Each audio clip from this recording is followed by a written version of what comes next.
est-il unique? Pour répondre à ces questions, il fallait remonter aux origines de notre univers. Mais comment remonter dans le temps? À l'aide d'observations, de calculs et de modélisation. Chers voyageurs, bien le bonjour. Aujourd'hui, nous partons au-delà de notre galaxie pour explorer l'une des structures de l'univers les plus étranges connues, à savoir l'anomalie gravitationnelle du Grand Attracteur. Mais avant de partir pour une nouvelle aventure, pense à liker la vidéo et à t'abonner à la chaîne pour ne rien manquer. Merci et bon voyage!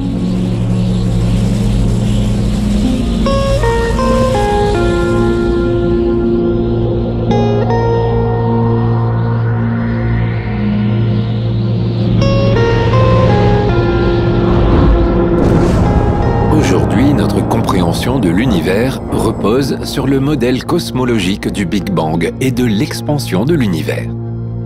C'est la théorie qui est largement acceptée par la communauté scientifique, même si ce n'est pas la seule. Et pour cause, elle donne une explication convaincante de l'origine de toute matière connue et de la configuration du cosmos tel qu'on l'observe actuellement. Elle explique aussi de nombreux phénomènes, comme l'expansion de l'univers.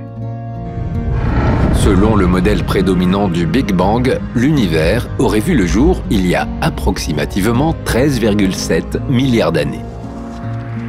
Ce moment précis marque la naissance non seulement de l'espace, mais aussi du temps, de la matière et de l'énergie. À ses origines, l'univers se présentait comme une entité extrêmement dense et chaude, beaucoup plus que dans son état actuel. Au fur et à mesure qu'il se refroidissait, divers matériaux ont commencé à s'associer, formant progressivement des structures complexes, telles que des galaxies, étoiles et planètes. Pour mieux comprendre, revenons à l'aube des temps. Le modèle cosmologique standard décrit le Big Bang non comme une explosion dans l'espace, mais plutôt comme une expansion de l'espace lui-même. Cela signifie que l'univers, dès son commencement, s'est développé à une vitesse et à une température faramineuse. Il a approximativement doublé de taille toutes les 10 puissance moins 34 secondes, créant ainsi continuellement de l'espace. Au moment du Big Bang, l'univers aurait subi une phase extraordinaire d'expansion connue sous le nom d'inflation cosmique. Durant cette phase, il aurait gonflé d'un facteur d'au moins 10 puissance 26 en un laps de temps incroyablement bref, précisément entre 10 puissance moins 36 et 10 puissance moins 33 secondes après le Big Bang. Durant cette période, l'espace s'est dilaté à une vitesse supérieure à celle de la lumière. Pour visualiser cette croissance phénoménale, imaginez l'univers passant d'une taille subatomique à celle d'une balle de golf, en un clin d'œil. Ce processus d'expansion rapide a été suivi par la formation des différentes forces fondamentales de l'univers, en une fraction de seconde. L'énergie omniprésente s'est progressivement métamorphosée en particules de matière et d'antimatière. Ces deux types de particules, en se rencontrant, se sont en grande partie annihilées, laissant derrière elles des neutrons et des protons. Ces derniers, dans les minutes qui ont suivi, ont fusionné, donnant naissance à des noyaux d'hydrogène et d'hélium. Il a ensuite fallu attendre quelques 300 000 ans pour que ces noyaux se lient aux électrons, formant ainsi des atomes complets, ouvrant la voie à l'univers tel que nous le connaissons.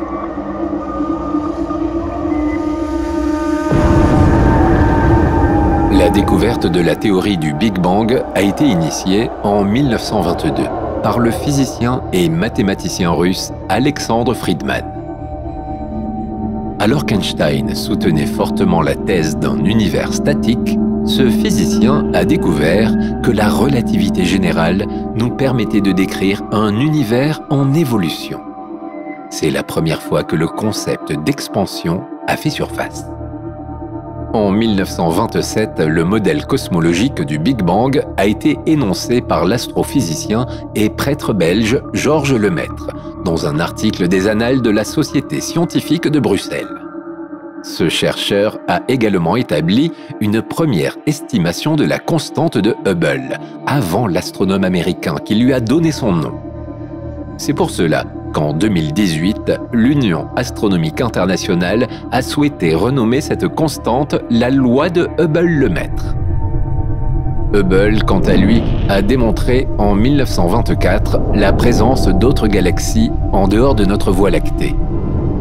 Grâce au télescope Hooker de Los Angeles, le plus puissant de l'époque, il a pu identifier NGC 6822, une petite galaxie de la constellation du Sagittaire. Puis, les galaxies du Triangle et d'Andromède, M33 et M31, un peu plus tard. En 1929, il postule que ces galaxies s'éloignent les unes des autres à une vitesse proportionnelle à leur distance du système solaire. Autrement dit, plus une galaxie est loin de nous, plus elle s'éloigne rapidement. C'est la constante de Hubble qui confirme la théorie de l'expansion de l'univers. Pour te représenter l'expansion de l'univers, tu peux imaginer une brioche au raisin qui cuit dans le four. Le gâteau qui représente l'univers gonfle en cuisant, et les raisins, qui représentent les galaxies, s'éloignent les uns des autres sans pour autant être modifiés.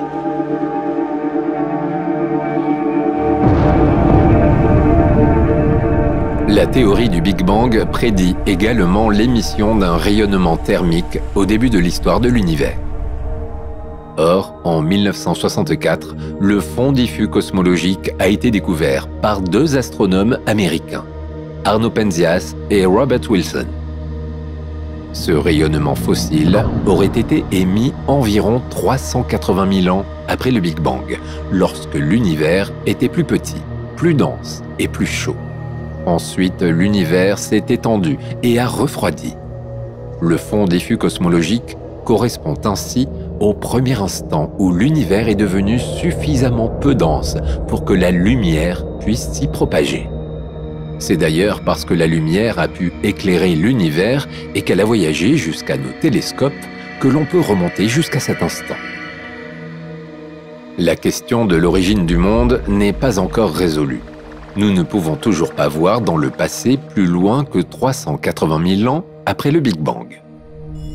D'ailleurs, pour Sir Roger Penrose, il n'y aurait pas eu un seul Big Bang, mais une succession cyclique de plusieurs Big Bang. Et peut-être que notre univers connaîtra encore d'autres cycles de plusieurs Big Bang. Mais nous y reviendrons plus tard.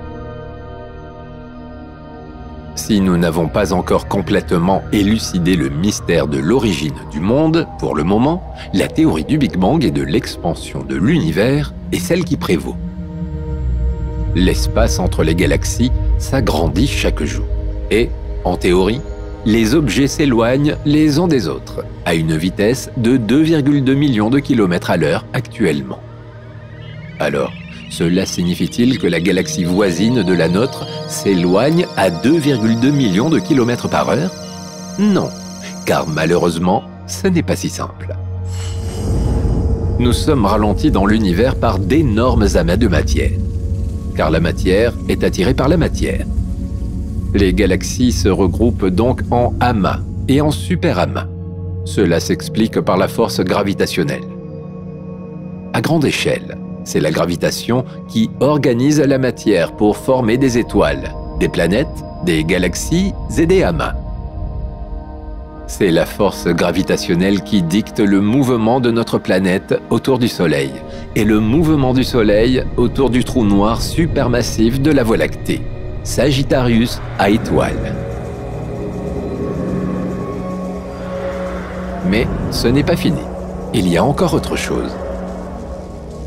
Dans les années 70, les scientifiques ont détecté une irrégularité gravitationnelle massive qui nous attire vers elle, ainsi que toutes les galaxies voisines de nous. Cette irrégularité a été nommée le Grand Attracteur.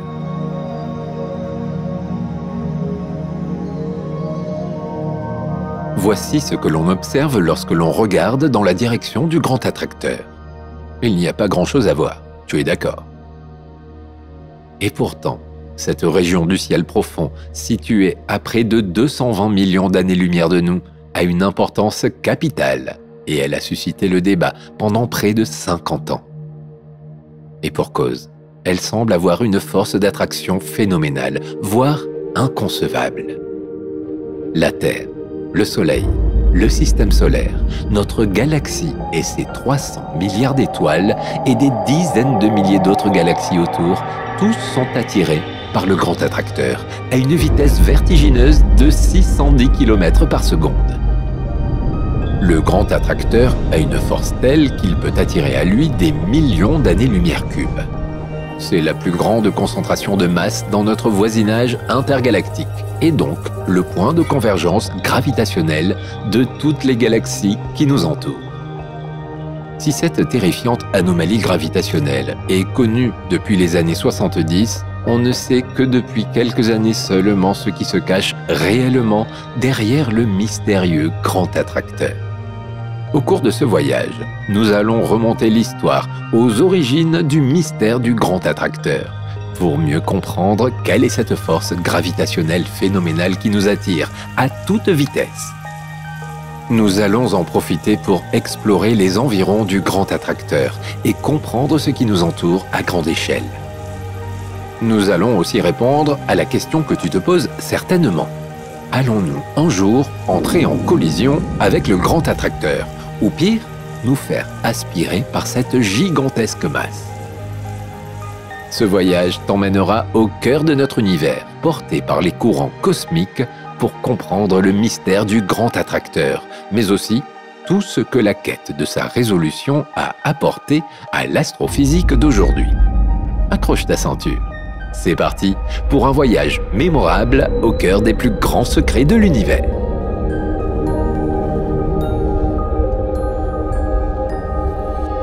Depuis l'Antiquité, les astronomes cherchent à comprendre la position et le mouvement de la Terre dans l'immensité de l'univers. Durant l'Antiquité, le modèle qui prévalait était le géocentrisme. D'après ce modèle, la Terre se trouvait immobile, au centre de l'univers. Les planètes autour de la Terre suivaient des trajectoires complexes, dont le sens changeait sur des portions de courbe, les épicycles. Mais certains astronomes, comme Ératosthène, avaient déjà compris que la Terre tournait autour du Soleil. Au Moyen Âge, malgré une forte répression de l'Église, un nouveau modèle s'est imposé, plaçant le Soleil au centre de l'univers, l'héliocentrisme. Cette fois, les planètes du système solaire suivaient des trajectoires circulaires et non plus des trajectoires compliquées. Copernic a été le premier à diffuser ce modèle, plus simple que le modèle géocentrique et ses épicycles. Puis Galilée a découvert 4 lunes de Jupiter, une preuve irréfutable que tous les astres ne gravitent pas autour de la Terre. Galilée a ainsi défendu ce que l'on appelait à l'époque le modèle de Copernic contre l'Église, et il en a profité pour l'étoffer. Par exemple, il a découvert que les trajectoires des planètes autour du Soleil n'étaient pas des cercles parfaits, mais des ellipses, avec une vitesse non constante. Peu à peu, découverte après découverte, le modèle héliocentrique a laissé place au modèle actuel. On sait désormais que le Soleil n'est pas au centre de l'univers. Loin de là. C'est une étoile parmi les milliards d'étoiles que contient notre galaxie, la Voie lactée. Et notre galaxie est elle-même que l'une des 2000 milliards de galaxies de l'univers observable. Et l'univers tout entier s'étend bien au-delà de notre univers observable. On sait aujourd'hui que le mouvement de la Terre autour du Soleil ne décrit pas un cercle, mais une ellipse. La distance qui nous sépare du Soleil n'est donc pas constante et varie entre 147 millions et 152 millions de kilomètres. Quant à la vitesse à laquelle la Terre se déplace, il y a de quoi donner le vertige. Imagine que tu es assis sans bouger, à la surface de la Terre. Elle se déplace sur son orbite autour du Soleil à une vitesse d'environ 30 km par seconde.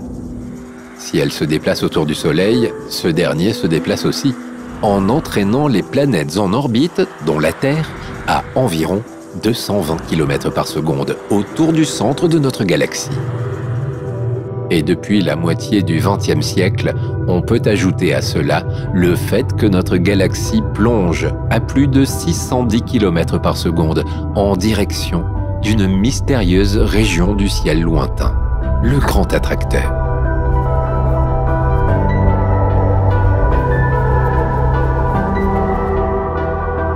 Mais avant d'aborder le mystère du Grand Attracteur, restons un moment sur la découverte de la rotation de la Terre. Car finalement, le mystère du Grand Attracteur prend son origine dans le mouvement de l'univers et de ses composants. Nous allons parler de l'une des preuves les plus irréfutables que la Terre tourne sur elle-même. Il s'agit du fameux pendule de Foucault. Ce pendule a été mis au point par le physicien français Léon Foucault au milieu du XIXe siècle. Il a été installé pour la première fois au Panthéon de Paris en 1851. D'ailleurs, pour la petite anecdote, la version originale de cet étrange pendule se trouve aujourd'hui au Musée des Arts et Métiers de Paris. Mais on peut encore observer un pendule de Foucault au Panthéon de Paris. Qu'est-ce que le pendule de Foucault ? À première vue, il ressemble à un simple pendule, avec un mouvement de va-et-vient constant. On lâche le pendule et il oscille d'un point A à un point B. Cela paraît tellement simple, mais comme tu l'as certainement compris, dans les faits, ce n'est pas si simple que cela. Car une fois lancé dans un certain axe, le pendule semble dévier très lentement de cet axe. Tu ne le crois pas ? Regarde le pendule pendant quelques minutes et tu verras que l'axe de l'oscillation se décale progressivement. Plus précisément, car cela a été mesuré, le pendule de Foucault dévie d'environ 2 mm par oscillation. Lorsque de petites quilles en métal sont placées de part et d'autre du plan d'oscillation initial du pendule, celui-ci va les faire tomber petit à petit, l'une après l'autre. Tu penses que c'est le plan d'oscillation qui se déplace dans le sens des aiguilles d'une montre et fait tomber les quilles ? En réalité, l'explication est bien plus complexe que cela. Le plan d'oscillation d'un pendule n'est fixé que par un point à son sommet. Et une fois lancé, il va conserver toujours la même direction. Même si on faisait tourner le support du plan d'oscillation, il ne dévierait pas. Mais alors, si le pendule ne dévie pas, qu'est-ce qui peut expliquer que les quilles tombent les unes après les autres, dans le sens des aiguilles d'une montre? C'est tout simplement la rotation de la Terre. Ce n'est pas le pendule qui dévie, c'est nous qui tournons autour, ou plutôt la Terre sur laquelle nous sommes. Le mouvement de la Terre embarque le Panthéon, et avec lui, la table sur laquelle est posé le pendule. Ce sont les quilles entraînées par le mouvement de rotation de la Terre qui viennent à la rencontre du pendule, et non l'inverse. Tu te demandes certainement si le temps que le pendule mettrait à faire le tour du cadran correspond au temps que la Terre met à tourner sur elle-même, soit 23 heures et 56 minutes, ou, si l'on veut être vraiment précis, 86 164,1 secondes. La réponse n'est encore une fois pas aussi simple. Au pôle Nord et au pôle Sud, il faudrait effectivement 24 heures pour que le cadran réalise un tour complet. Mais à Paris, il faut un peu plus de 32 heures pour que le plan d'oscillation revienne à son point de départ. En fait, plus on se rapproche de l'équateur et plus le pendule mettra du temps à réaliser un tour complet. Au Caire, il faudra par exemple 48 heures. Et à l'équateur, le temps nécessaire pour faire le tour du cadran tend vers l'infini. En apparence, tu ne le verras donc pas dévier. Prenons un instant pour résumer. Dans l'hémisphère nord, le mouvement apparent du pendule de Foucault dévie vers la droite. et dans l'hémisphère sud, il dévie vers la gauche. À l'équateur, il ne dévie pas, ou tout du moins, il ne dévie pas en apparence. Et ce n'est pas fini. Il y a autre chose de curieux avec le pendule de Foucault.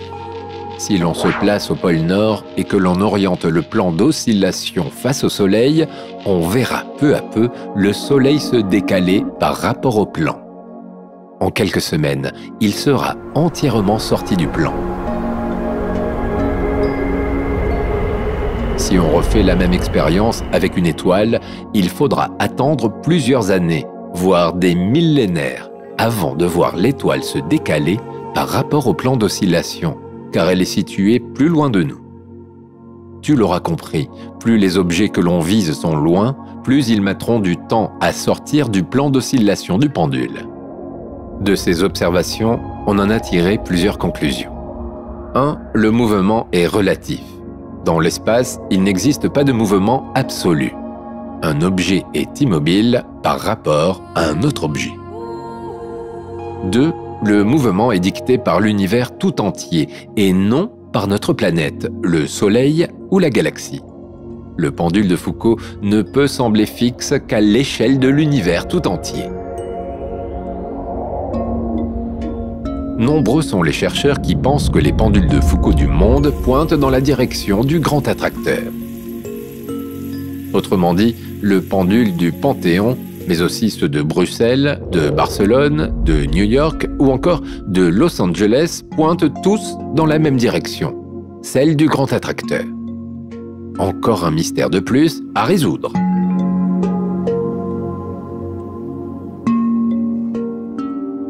Pour résoudre le mystère du grand attracteur, commençons par retracer l'histoire de sa découverte.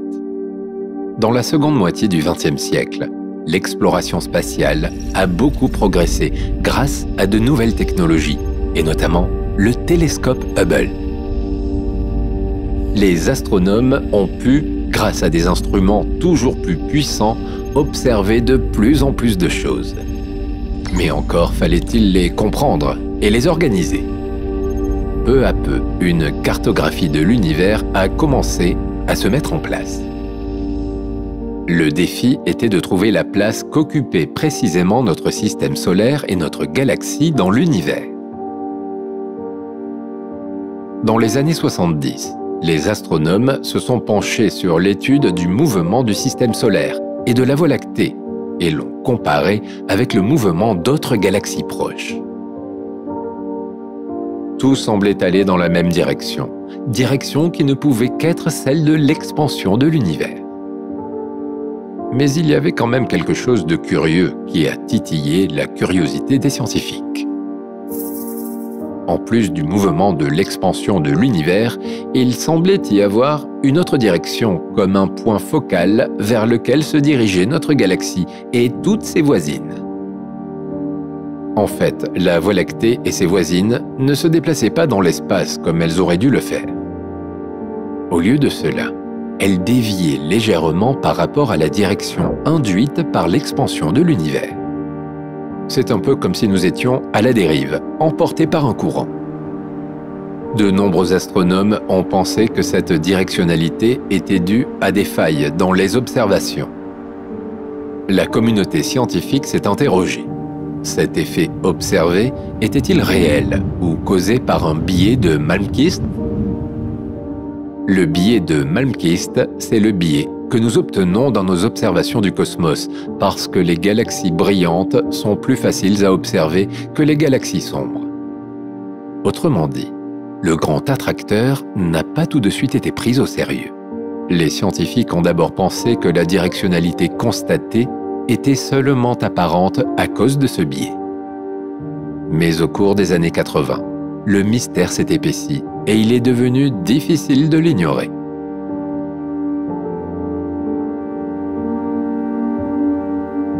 Les astronomes ont découvert que notre galaxie et ses voisines proches n'étaient pas les seules à dériver.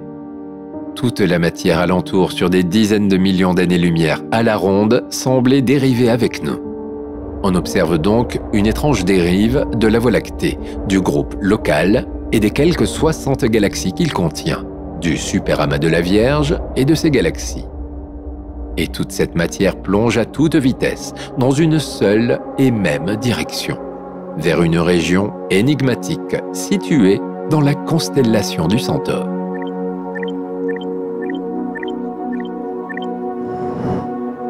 Les technologies ont continué à progresser. Et au milieu des années 80, les astronomes ont pu déterminer la vitesse à laquelle nous nous dirigions vers cette mystérieuse concentration de matière. 610 km par seconde. 610 km par seconde. C'est énorme. Imagine que si notre planète tournait à cette vitesse autour du Soleil, nos années ne dureraient que 18 jours. Ces découvertes ont permis d'identifier la présence d'une mystérieuse structure, immensément massive, qui attirerait toute la matière environnante vers lui.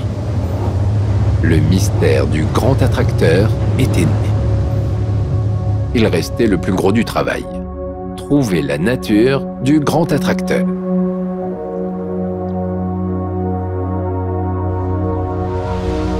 Les astronomes se sont véritablement arraché les cheveux pour résoudre ce mystère apparemment insoluble.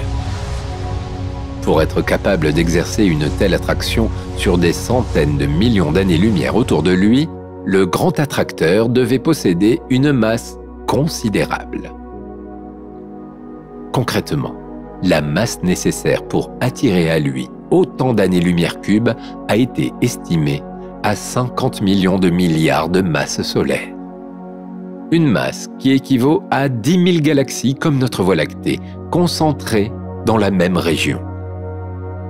Dans les années 90 et au début des années 2000, le radiotélescope Parkes, situé en Nouvelle-Galles du Sud en Australie, a permis d'étudier le ciel avec une sensibilité nouvelle. Grâce à ce télescope puissant, les astronomes ont pu détecter des milliers de galaxies proches et mieux comprendre la composition de la Voie lactée. Au milieu des années 2000, ce même télescope a été utilisé pour étudier les galaxies de la région de la Voie lactée où on pensait que se trouvait le grand attracteur. Et surprise, les astronomes ont découvert que le grand attracteur n'était pas situé dans la Voie lactée, mais au-delà. Au lieu de résoudre le mystère du grand attracteur, ces découvertes n'ont fait que l'approfondir encore plus. On savait désormais qu'entre le grand attracteur et nous se trouvait une énorme masse d'étoiles et d'amas d'étoiles, ainsi que du gaz et de poussière.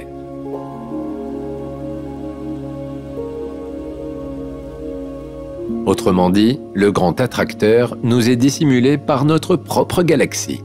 Caché par la tranche de la Voie lactée, dissimulé derrière un voile de gaz et de poussière, il apparaît alors difficile, voire même impossible à observer.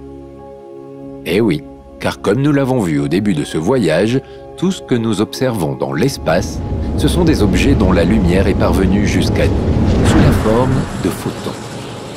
C'est pour cela que nous ne pouvons pas remonter plus loin dans l'espace-temps que 380 000 ans après le Big Bang.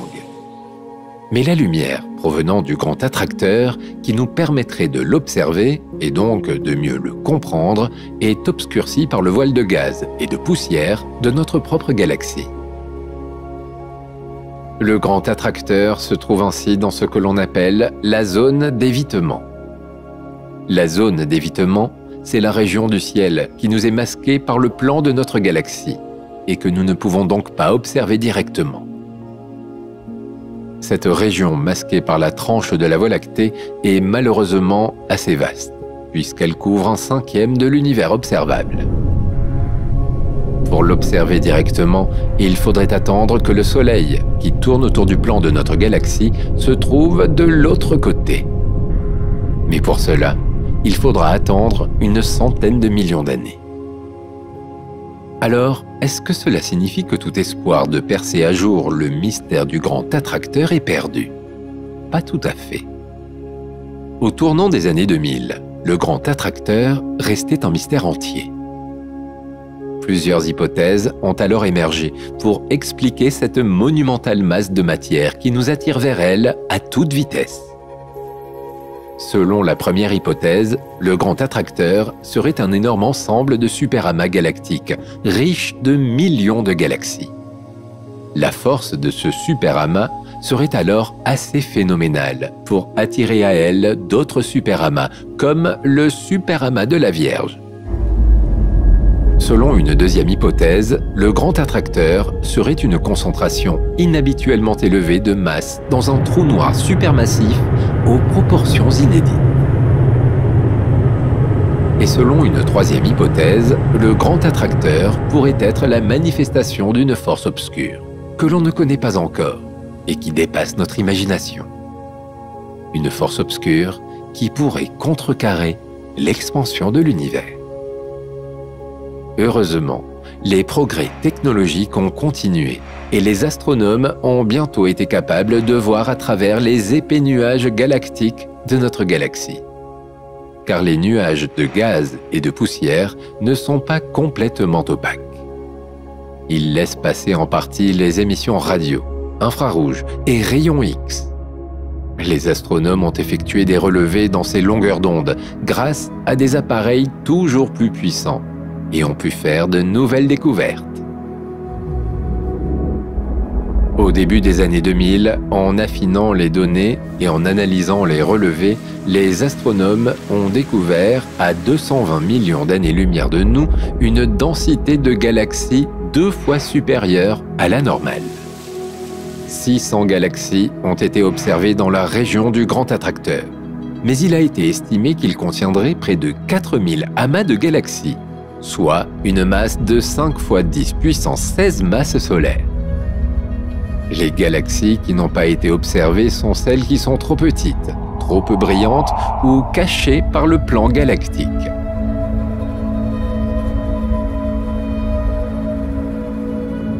Espérant résoudre le mystère du grand attracteur en explorant l'hypothèse d'un énorme ensemble de superamas de galaxies qui nous attirerait à lui, les astronomes se sont penchés sur le superamas de Chapley au début des années 2000. La découverte du superamas de Chapley mérite que l'on s'y attarde un instant. Car même si elle n'a pas suffi à expliquer complètement le mystère du grand attracteur, elle a tout de même permis de résoudre la moitié du mystère. Le superamas de Chapley est situé à 650 années-lumière de la Terre, derrière l'amas de la Règle. Il a été observé pour la première fois en 1930 par l'astronome américain Arlo Chapley. Mais ce n'est que lorsque le mystère du grand attracteur a commencé à prendre corps, dans les années 80, que les astronomes se sont vraiment intéressés à cette structure massive que l'on situait à l'époque au nord de la constellation du Centaure. Il s'agit de l'une des structures les plus massives jamais découvertes dans notre univers. D'ailleurs, les astronomes ont d'abord cru que le grand attracteur et le superamas de Chapley ne formaient qu'un. La masse du superamas de Chapley est estimée à plus d'une dizaine de milliers de galaxies comme la Voie lactée. Autant dire que par rapport à notre groupe local, le superamas de Chapley fait l'effet d'une enclume à côté d'une plume.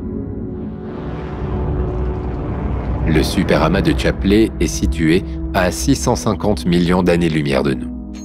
On a d'abord cru qu'il était situé dans la constellation du Centaure. Mais en fait, il se trouve derrière elle.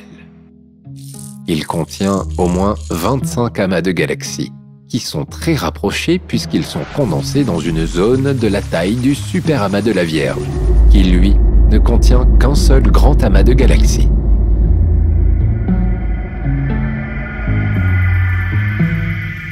Des astronomes de l'université d'Hawaï ont découvert en 2006 que tout ce qui nous entoure s'écoule comme embarqué par des courants cosmiques en direction du grand attracteur, mais que lui-même est attiré par le superamas de Chapley. En 2015, l'astronome Yehuda Hoffman de l'Université hébraïque de Jérusalem et ses collègues ont modélisé les mouvements de plus de 8000 galaxies et confirmé qu'il existait bien un flux de matière en direction du superamas de Chapley, aussi appelé attracteur de Chapley. L'attraction qui nous fait foncer à 610 km par seconde vers le grand attracteur pourrait-elle donc être seulement le fruit de la combinaison de deux attractions, celle du grand attracteur et celle du Superamas de Chapley? Pour savoir si le Superamas de Chapley pouvait expliquer le mystère du grand attracteur, cette immense structure a été étudiée par une équipe d'astronomes internationales, menée par le Français Dominique Proust et le Chilien Hernán Quintana, et avec des spécialistes issus de France, du Chili, d'Australie, du Brésil et de l'Argentine. Les chercheurs ont mené une analyse dynamique du Superamas de Chapley, à l'aide de nombreux instruments de pointe. Les vitesses de 8632 galaxies ont été relevées, dont 90% des galaxies du centre du Superamas et 61% des galaxies du Superamas. Ces observations ont permis de tirer plusieurs conclusions. D'abord, les astronomes ont pu mettre en évidence des ramifications entre le Superamas de Chapley et d'autres Superamas, ce qui confirme la distribution en filaments de la matière dans l'univers proche. On a aussi découvert que le Superamas de Chapley contient 44 amas de galaxies et que ceux qui sont situés au centre sont des sources de rayonnement X. Cela indique la présence de gaz à très haute température, soit plus de 10 millions de degrés. Chaque amas a une structure oblongue due à la force de gravitation mutuelle des galaxies au sein de l'amas. Le nom de doigt de Dieu a été donné à cette étrange structure. Mais tout cela ne nous donne pas beaucoup d'indices sur le grand attracteur et sur l'attraction qu'il exerce sur nous. Les astronomes ont aussi découvert que les galaxies du Superamas de Chapley présentent une surdensité de matière nettement plus grande que celle de tous les superamas connus, et que le Superamas s'étend sur plus de 120 millions d'années-lumière, avec un volume équivalent à une sphère de 80 millions d'années-lumière, ce qui en fait la plus grande concentration de matière à grande échelle dans l'univers proche. Par univers proche, on entend dans un rayon de moins de 500 millions d'années-lumière de nous. Alors, cela suffit-il à expliquer le mystère du grand attracteur? Pas tout à fait. Bien que très élevée, la masse du Superamas de Chapley ne représente que la moitié de la masse nécessaire pour attirer le groupe local vers le Superamas.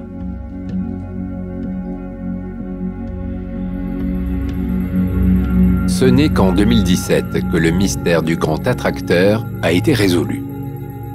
Jusque-là, la réponse à nos questions se trouvait dans la direction opposée de celle vers laquelle on regardait. Quelques années auparavant, un immense espace vide avait été identifié dans la direction opposée du grand attracteur. En 2017, l'astronome israélien Yehuda Hoffman a confirmé l'existence de cette zone de vide et affirmé qu'elle agissait comme un dipôle répulsif, repoussant le groupe local et les amas de galaxies voisins vers le grand attracteur, situé à mi-chemin en direction du Superamas de Chapley. En fait, ce dipôle répulsif agirait comme le pôle nord répulsif du champ magnétique d'un aimant bipolaire. Arrêtons-nous un instant sur cette idée qui peut te paraître contre-intuitive. Le vide repousse.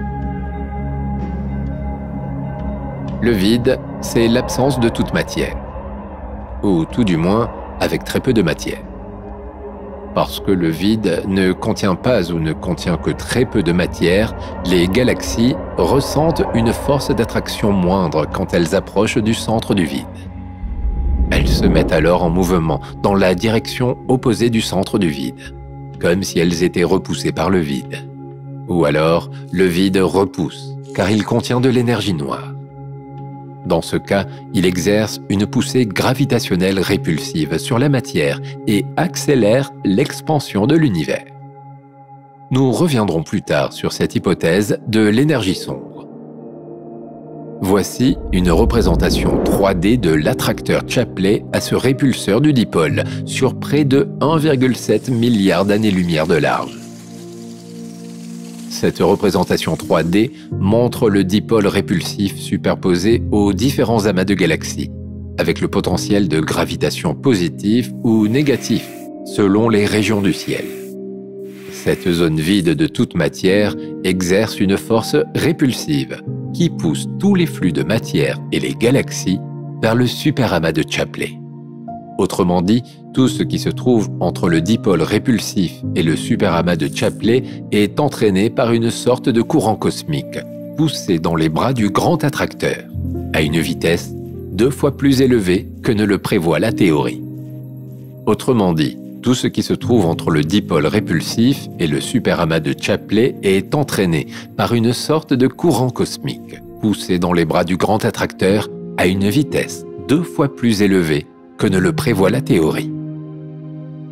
Résumons un instant cette découverte qui a fait l'effet d'une bombe dans la communauté scientifique. Nous cherchions une cause à l'attraction de la Voie lactée et des galaxies voisines vers le superamas de Chapley, après avoir découvert que sa masse ne pouvait expliquer que la moitié de sa force d'attraction. Et nous avons trouvé une force complémentaire, répulsive cette fois, qui peut expliquer la moitié du problème. Le mouvement de la Voie lactée, cette plongée à 610 km par seconde vers le grand attracteur et au-delà, le superamas de Chapley, s'explique donc par ce mouvement de répulsion-attraction. Et non, comme on le pensait avant, par l'attraction d'une seule masse monumentale, dépassant en taille, en masse et en puissance tout ce que l'on a connu jusque-là. Les astronomes ont été à l'origine d'une autre découverte majeure, l'Aniakea.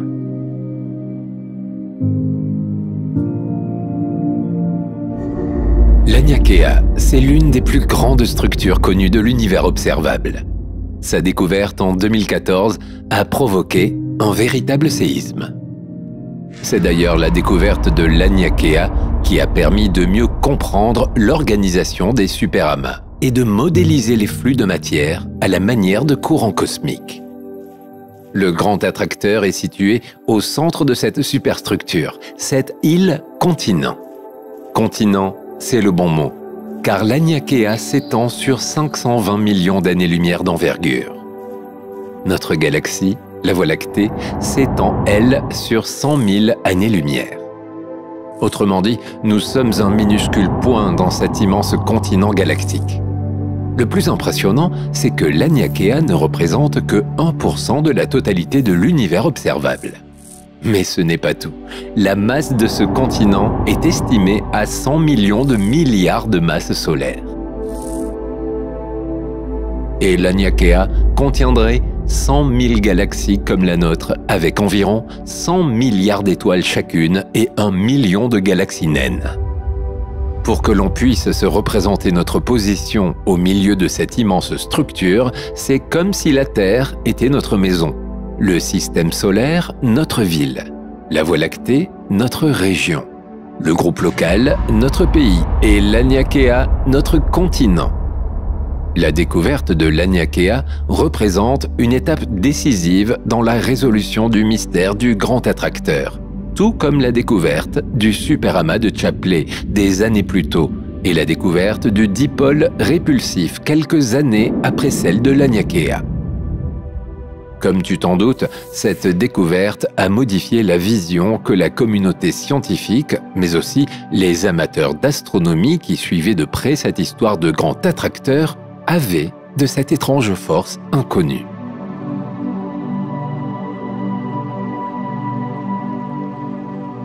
Parmi les nombreuses théories, une autre fait état d'aspects quelque peu mystiques. La matière noire est une entité théorique, invisible à nos instruments actuels d'observation. Elle serait différente de la matière ordinaire, celle qui compose les atomes, les étoiles, les planètes et, par extension, tout ce qui nous entoure. La matière ordinaire est soumise aux 4 forces fondamentales, la gravitation, l'interaction faible, l'interaction forte et l'interaction électromagnétique. En contraste, la matière noire ne serait influencée que par la gravité. Pour comprendre la matière noire, il est crucial de comprendre qu'elle demeure, à ce jour, un concept théorique.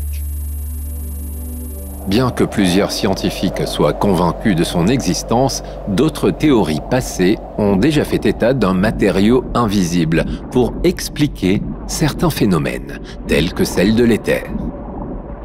Le concept d'éther a longtemps été un élément accepté et prédominant dans la compréhension scientifique de l'espace et de la lumière. La notion d'éther était conçue comme un milieu omniprésent, invisible et impalpable, qui imprégnerait l'espace, fournissant ainsi un substrat nécessaire à la propagation de la lumière et d'autres phénomènes électromagnétiques.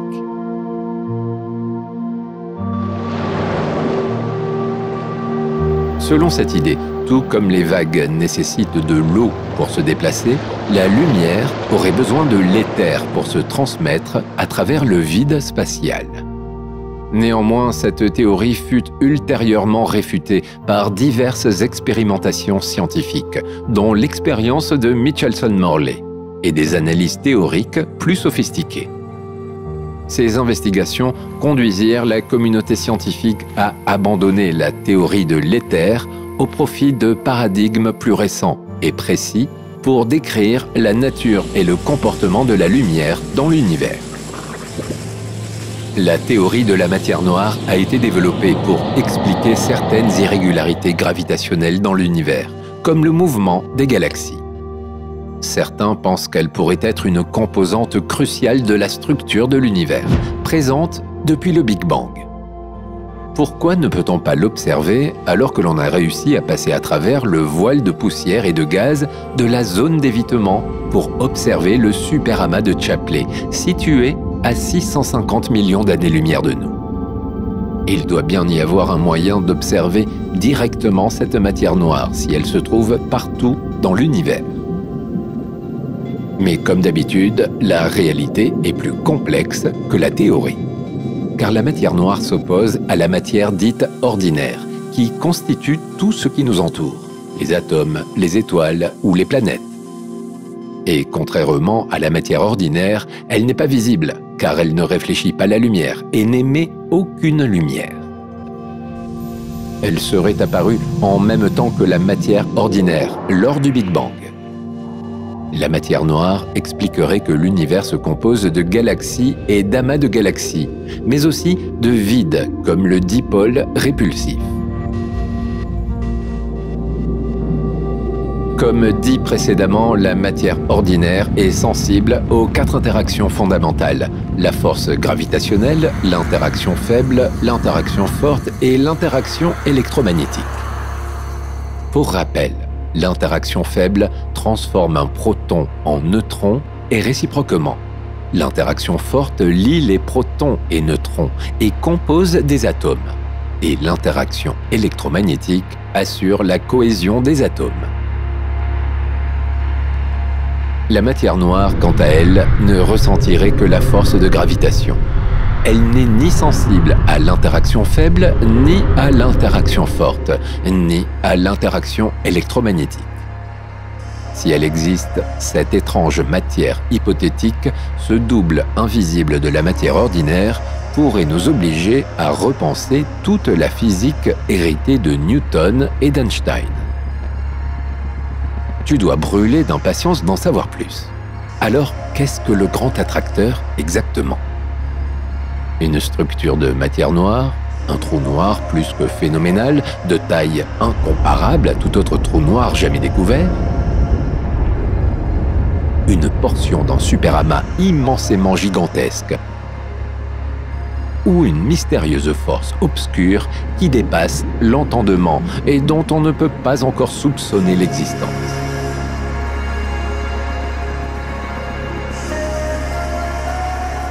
Nous allons tenter de répondre à cette question, même si, comme tu commences à le comprendre, rien n'est jamais certain en ce qui concerne le cosmos.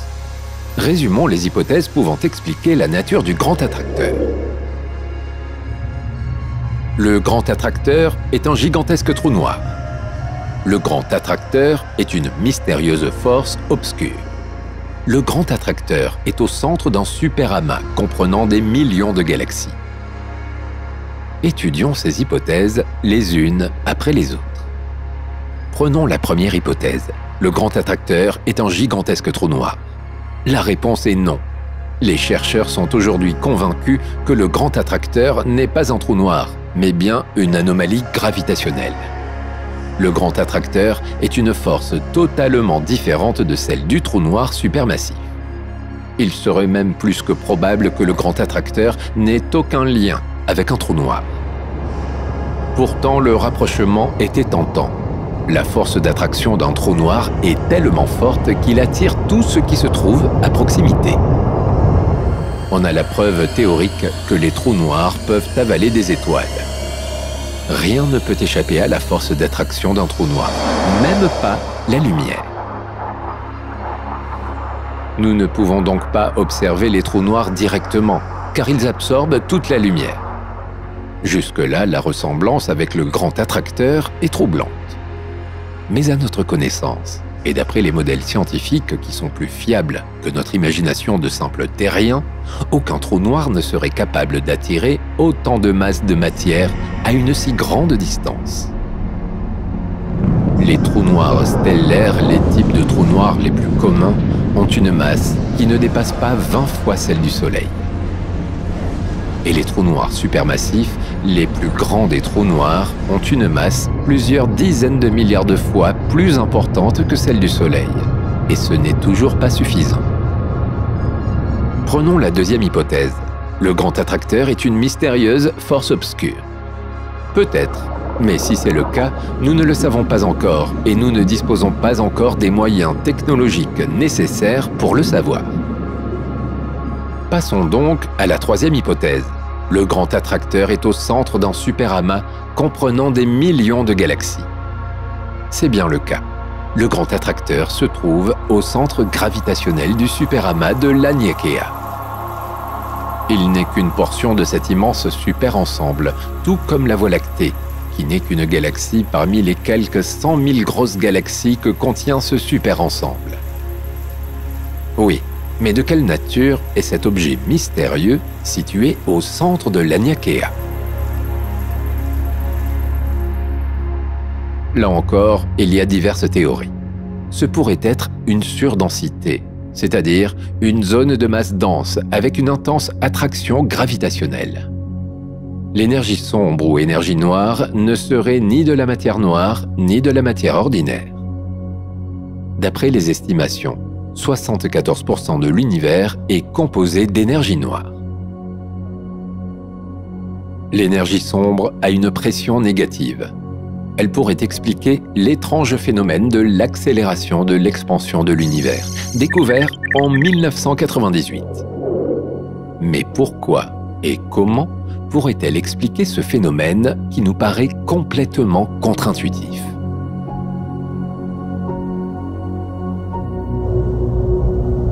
C'est tout simple. L'énergie est de la masse, d'après la théorie de la relativité générale. Donc, comme toute forme de masse, elle gravite. Mais la gravitation est attractive. Logiquement, elle devrait freiner l'expansion de l'univers et non l'accélérer. Or, les observations ont démontré que l'expansion de l'univers semble s'accélérer au cours du temps.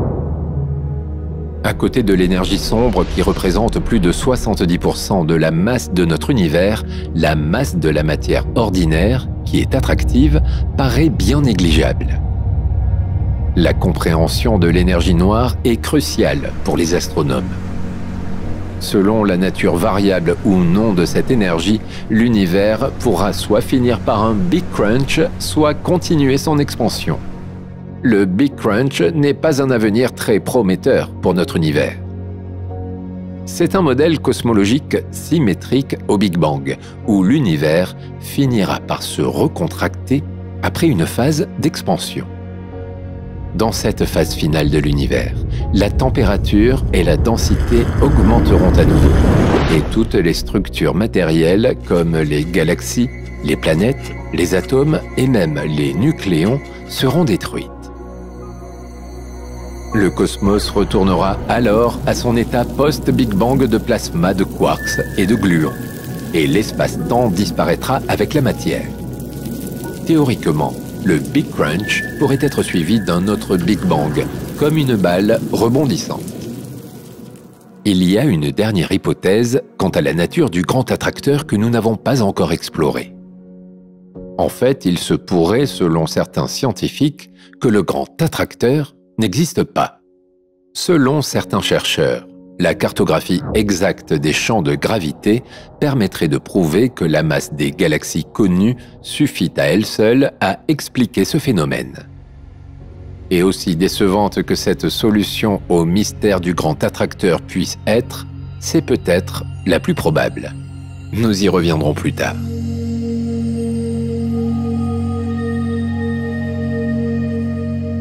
En tout cas, quelle que soit la nature du grand attracteur, il subsiste une certitude. Notre galaxie et tout ce qui l'entoure se dirigent à toute vitesse vers cette région de l'univers, cette anomalie gravitationnelle. Beaucoup se demandent si, un jour, nous entrerons en collision avec le grand attracteur, ou si nous sommes destinés à nous agglomérer dans cette région avec tous les autres amas de galaxies voisins de notre groupe local. Et surtout, d'autres craignent que nous soyons aspirés par cette anomalie gravitationnelle, comme une étoile avalée par un trou noir. Logiquement, c'est ce qui devrait se passer. Après tout, si l'on regarde la modélisation 3D, toutes les lignes de flux convergent vers ce point. C'est un peu comme si le grand attracteur était un bassin versant, et les galaxies des radeaux sur des cours d'eau rapides. Les astronomes sont unanimes sur un point. Quel qu'il soit, le grand attracteur ne représente pas une menace pour la Terre, pour la Voie lactée ou pour nos voisins galactiques. Même si nous fonçons à toute vitesse vers le grand attracteur et le superamas de Shapley, cette dérive est momentanée par rapport à l'expansion de l'univers. Avec le temps, aussi importante soit cette dérive à 610 km par seconde, l'expansion de l'univers qui continue de s'accélérer va prendre le dessus et tout sera disloqué. Les superamas n'en seront plus, ni même les amas. Nous n'atteindrons donc jamais le grand attracteur ou le superamas de Shapley. Autrement dit, les galaxies continueront de s'éloigner les unes des autres de plus en plus vite, tout en continuant à dériver dans la direction fixée par le grand attracteur. Mais avant même que nous ayons atteint notre destination, la structure de l'univers telle que nous la connaissons aujourd'hui sera détruite. Par contre, notre galaxie va bien entrer en collision avec quelque chose dans un futur pas si lointain, ou plutôt avec une autre galaxie. La galaxie d'Andromède, la plus grande galaxie du groupe local. Cette collision aura lieu dans environ 4,6 milliards d'années et devrait aboutir à une fusion entre nos deux galaxies, formant ainsi une nouvelle galaxie elliptique, encore plus grande. La Voie lactée et la galaxie d'Andromède sont séparées de 2,5 millions d'années-lumière, mais elles se rapprochent à une vitesse de plus de 400 000 km/h. Malgré l'expansion de l'univers, elles finiront donc par entrer en collision. Le résultat final sera la formation d'une grande galaxie elliptique appelée Milkomeda. Cela n'aura de toute façon plus d'incidence sur le destin de la vie sur Terre, car dans à peu près 4 milliards d'années, la Terre aurait déjà perdu sa capacité à soutenir la vie. Cette transformation aura eu lieu des milliards d'années auparavant, suite à un changement climatique drastique, transmutant les conditions terrestres en un environnement similaire à celui de Vénus, en raison de l'intensification de l'énergie solaire. Comme la galaxie d'Andromède, le grand attracteur ne représente pas une menace pour la Terre. Mais comprendre les effets de l'attraction du grand attracteur reste important et fait partie de la quête de compréhension de la structure de l'univers. Pour étudier et comprendre l'univers, il est important de savoir comment il est organisé et surtout pourquoi il est organisé de cette manière. Connaître les interactions, mais aussi les caractéristiques des objets du cosmos, de leur dimension à leur masse, nous permet de comprendre tous ces phénomènes. D'autant plus que comprendre comment fonctionne l'univers, c'est aussi comprendre dans quelle direction nous allons. En d'autres mots, étudier le comportement futur de notre univers. Surtout que nous ne serons plus là pour assister à la fin de ce voyage, si fin il y a.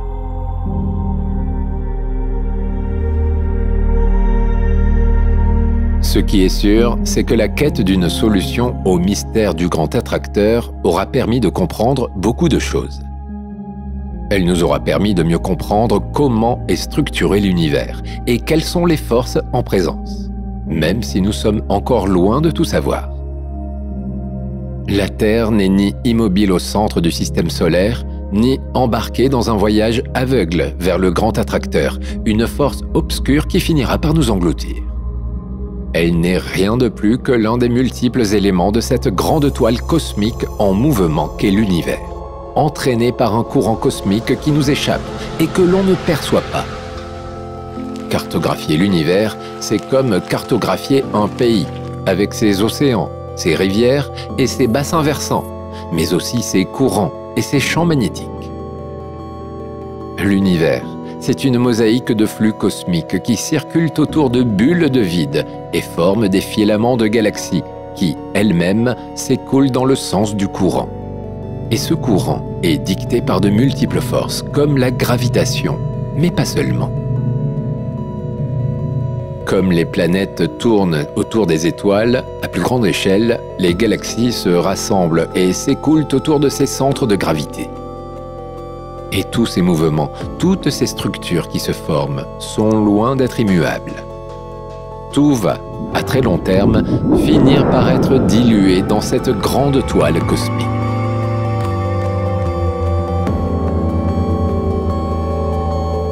Grâce à toutes ces connaissances sur la structure de l'univers engrangée au fil du temps, des astronomes ont pu réaliser des cartes dynamiques de l'univers, avec ses zones de vide et ses continents galactiques. Cartographier l'univers représente un défi de taille, car comment représenter un univers en expansion perpétuelle où tous les objets sont en mouvement et où presque toute la matière est inconnue? La géographie de l'univers est une géographie de l'infini, aux frontières toujours mouvantes et de plus en plus lointaines. Une cartographie qui restera toujours en perpétuelle construction. C'est une géographie qui tente de matérialiser l'inconcevable et l'immesurable. Et surtout, c'est une cartographie d'endroits où nous ne sommes jamais allés, que nous n'avons jamais observés directement et que nous ne verrons probablement jamais de nos propres yeux.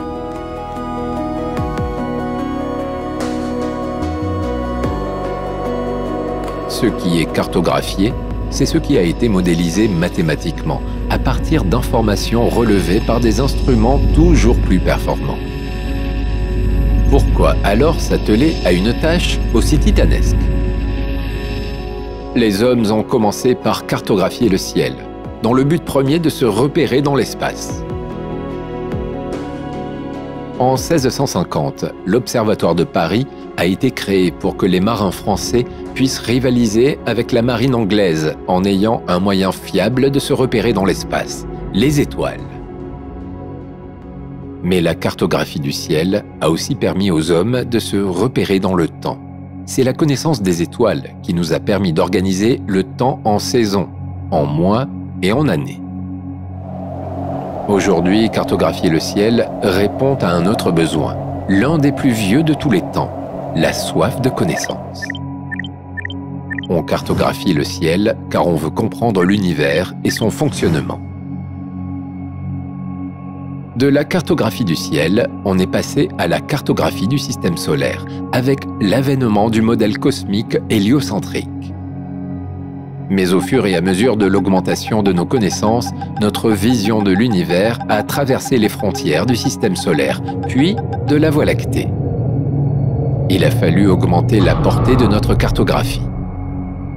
Aujourd'hui, avec tout ce que l'on sait de l'univers, une carte figée ne suffit pas. Il nous faut une cartographie 3D, en dynamique. Le modèle cosmologique proposé par Einstein était celui d'un univers statique. C'était en 1915, avant la découverte de l'expansion de l'univers par Hubble en 1920. Ou plutôt la confirmation, car nous avons vu que les travaux de Lemaître menés plus tôt ont aussi largement contribué à la découverte de l'expansion de l'univers. Si l'on exclut les mouvements relatifs des galaxies les unes par rapport aux autres, Einstein avait prédit un univers statique, car les mouvements relatifs des galaxies devaient s'annuler. Mais aujourd'hui, on sait que cela n'est pas le cas, et réaliser des cartes statiques de l'univers comme celles de nos pays sur Terre n'a pas de vraie valeur. Le lundi 20 juillet 2020, une équipe internationale d'astrophysiciens a présenté la plus grande carte 3D de l'univers jamais réalisée, le Sloan Digital Sky Survey, ou SDSS. Cette carte a nécessité la collaboration d'une centaine de scientifiques issus d'une trentaine d'institutions différentes dans le monde entier pendant plus de 20 ans. Un télescope optique a même été spécialement dédié au projet. Il se trouve au Nouveau-Mexique, aux États-Unis.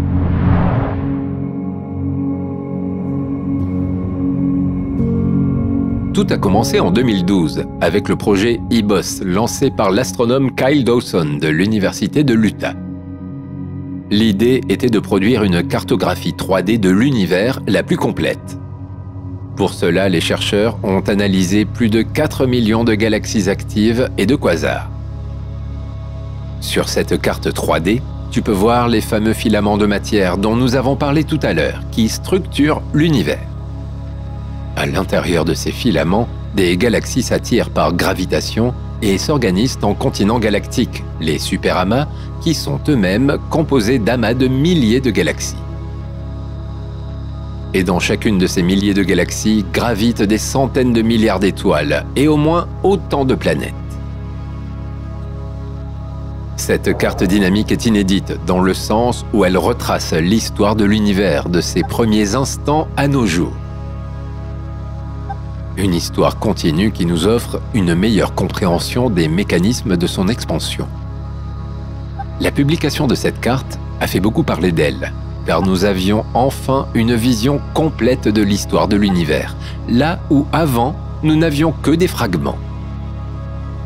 Une autre carte 3D de l'univers avait, juste une année avant la publication du Sloan Digital Sky Survey, fait beaucoup parler d'elle. Nous l'avons déjà observé tout à l'heure. Il s'agit de la carte publiée par l'équipe internationale à l'origine de la découverte de l'Aniakea. Pour établir cette carte, un véritable travail d'équipe a dû être mis en place.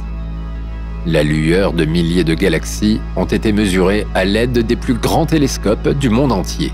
Les télescopes optiques hawaïens, le radiotélescope d'Arecibo à Porto Rico, mais aussi les télescopes en orbite qui peuvent voir dans l'infrarouge. Ce sont 3 ans de travaux qui ont permis de mettre au point une impressionnante carte dynamique en 3D qui représente l'univers en mouvement dans un rayon d'1 milliard d'années-lumière autour de nous. Ce sont Hélène Courtois et Aubrey Tully qui ont eu l'idée de cette méthode de cartographie dynamique. Une véritable révolution, alors que jusque-là, les cartes du ciel étaient certes détaillées, mais statiques, et finalement peu réalistes. C'était, d'après eux, le meilleur moyen d'exploiter les considérables masses de données collectées pendant des années. Une représentation bien plus parlante qu'un catalogue énumérant les données de milliers de galaxies. Sur cette carte, tu peux ainsi voir distinctement l'Aniakea, le grand ensemble dans lequel se trouve le grand attracteur et qui se dirige vers le superamas de Shapley. Sur la carte, nous ne sommes qu'un minuscule point perdu en périphérie de cette superstructure ovoïde de 100 000 galaxies, qui s'étend sur 500 millions d'années-lumière de largeur et pèse 100 millions de milliards de soleils.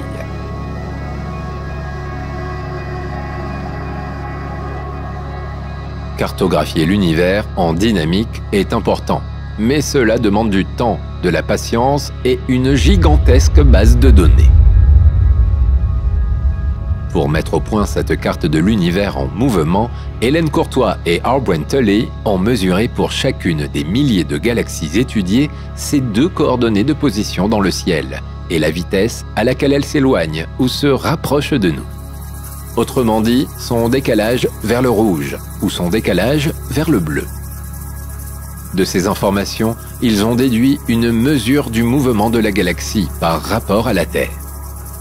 Ensuite, ils ont quantifié la luminosité absolue de chaque galaxie et intégré ces données dans un modèle cosmologique masquant les effets liés à l'expansion globale de l'univers. Tout ça pour en déduire le mouvement propre de la galaxie, c'est-à-dire le mouvement dû à l'action de la gravité sur la matière. Ce sont ces calculs mis au propre sur cette carte 3D qui ont permis de modéliser les courants de gravité et donc de déduire la répartition de la matière, observable ou non. Eh oui, car la méthode utilisée par ces chercheurs permet de deviner la matière cachée. Tu te souviens? Celle qui est masquée par le plan de notre galaxie. En traçant les courants de part et d'autre de la zone qui nous apparaît invisible, on en devine les contours. Au total, plus de 8000 mesures sur une région en forme de cube de plus de 1 milliard d'années-lumière de côté ont été nécessaires pour construire cette modélisation en 3D de notre univers. Et encore, cela ne représente que 2% de l'univers observable. De quoi en avoir la tête qui tourne. Hélène Courtois compare la cartographie de notre univers à la carte d'un bassin alluvial. Sur l'un comme sur l'autre, on observe des versants qui convergent et des lignes de partage des eaux. L'équipe de chercheurs à l'origine de cette carte dynamique de l'univers s'est aussi penchée sur le mystère du grand attracteur. Et ils sont, eux, partisans de la théorie selon laquelle il n'y a pas de grand attracteur. Nous aurions donc cherché pendant plus de 30 ans un monstre caché derrière le plan de notre galaxie pour nous apercevoir qu'il n'existe pas? Apparemment, c'est bel et bien le cas. Pour cette équipe de scientifiques, l'explication réside dans une répartition des masses différentes de celles qui avaient été calculées. Autrement dit, on voyait que toute la matière se déversait dans un endroit précis, qui semblait vide, et on cherchait ce qu'il pouvait y avoir dedans pour attirer autant de matière. Mais en fait, c'est comme dans le cas d'un bassin versant. Toute l'eau se déverse dans la vallée, mais il n'y a rien d'autre qui l'y attire. Seulement la force gravitationnelle. Le mystère du grand attracteur étant maintenant résolu, la recherche astronomique va sembler bien triste. Ou peut-être pas, car les défis ne cessent de s'accumuler. Le prochain, pour l'équipe d'Hélène Courtois, est de cartographier le vide gigantesque qui s'étend à côté de l'Aniakea. En grande partie masqué par la lumière de la Voie lactée, ce vide nous paraît inaccessible. Mais l'histoire de la cartographie 3D nous a appris que rien n'est impossible. Et puis, ce vide fait polémique, comme le grand attracteur avant lui. Ses dimensions et sa force de répulsion semblent anormaux. Autrement dit, il est trop grand et il pousse trop fort. Ce vide serait-il le résultat d'une surdensité d'énergie noire? Serait-il dû à la présence d'antimatière? Les théories se succèdent avec un petit air de déjà-vu.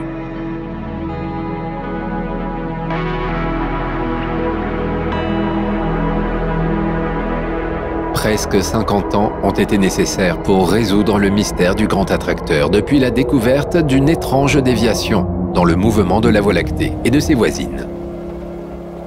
Aujourd'hui, la majorité des scientifiques sont convaincus que le grand attracteur n'existe pas vraiment. En fait, ce qui fait plonger notre galaxie et ses voisines à 610 km par seconde vers un point précis du ciel profond, c'est la combinaison des forces en présence dans l'univers, ces courants cosmiques qui ont été mis en évidence par les dernières découvertes et les cartographies 3D de l'univers. Ce qu'il faut retenir de cette aventure, c'est que tout n'est pas aussi simple qu'on peut le penser. Ce n'est pas parce que nous sommes attirés dans une certaine direction qu'il y a un aimant surpuissant au bout du chemin. Sur Terre, nous sommes soumis à plusieurs mouvements cosmiques. La rotation de la Terre sur elle-même, la rotation de la Terre autour du Soleil, et la rotation du système solaire autour du centre de la galaxie. À plus grande échelle, les galaxies sont soumises à l'expansion de l'univers, qui les fait s'éloigner les unes des autres, et à la gravitation, la force d'attraction fondamentale. Ces forces créent des courants cosmiques qui forment des bassins d'attraction à l'intérieur desquels les courants convergent. Laniakea en est un, mais le flux de matière reste dominé par l'attracteur de Chapley, situé au-delà de Laniakea, dans le superamas voisin de Chapley. Les flux de courants cosmiques prennent leur origine dans le grand répulseur, ou dipôle répulsif, et elles convergent vers l'attracteur de Chapley en passant par la région que l'on a longtemps identifiée comme celle du grand attracteur. Et voilà, le mystère du grand attracteur est enfin résolu. Mais dans le cosmos, un mystère ne reste jamais bien longtemps résolu. Il existe encore de nombreux phénomènes inexpliqués, auxquels les astrophysiciens tentent encore aujourd'hui d'apporter des réponses. Jusqu'à la prochaine grande découverte.